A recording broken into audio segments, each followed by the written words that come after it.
చేస్తే ఏమవుతుంది? దురాశ గర్భము ధరించి పాపమును కనగా పాపము పరిపక్వమై మరణము కనును అని యాకోబు 1 మనకి 15 వివరిస్తుంది. దురాశ గర్భము ధరించి పాపమును కంటే పాపము పరిపక్వమై మరణమును కంటుందట. పాపము చేస్తే ఏమవుతాము అంటే మనము మరణం అవుతామని దేవుని యొక్క వాక్యము మనకి వివరిస్తుంది. అదేవిధంగా మనము ఈ యూద ద్రోహము వలన సంపాదించిన రూకలనిచ్చి ఒక పొలము కొనెను. అతడు తలకిద్రులుగా పడి నడిమికి బద్దలైనందున అతని పేగులన్నీ బయటికి వచ్చెను అని అపోస్తల కార్యంలో 1వ అధ్యాయము 18వ వచనము మనకి వివరిస్తుంది.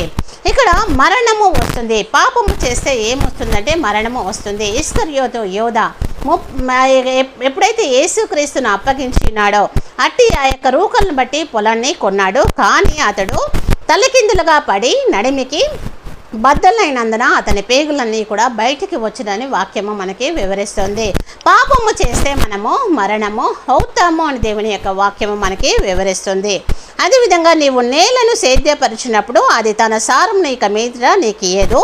నీవు భూమి మీద దిగులు పడచ్చు దేశదిమ్మరివై ఉందువని వాక్యము మనకి వివరిస్తుంది. ఇక్కడ ఆదికాండము 4వ అధ్యాయము 12వ వచనంలో ఇక్కడ పాపము చేస్తే మనకు శాపము వస్తుంది. కయ్యను దేవుడు శపించినట్టుగా మనము చూస్తున్నాము.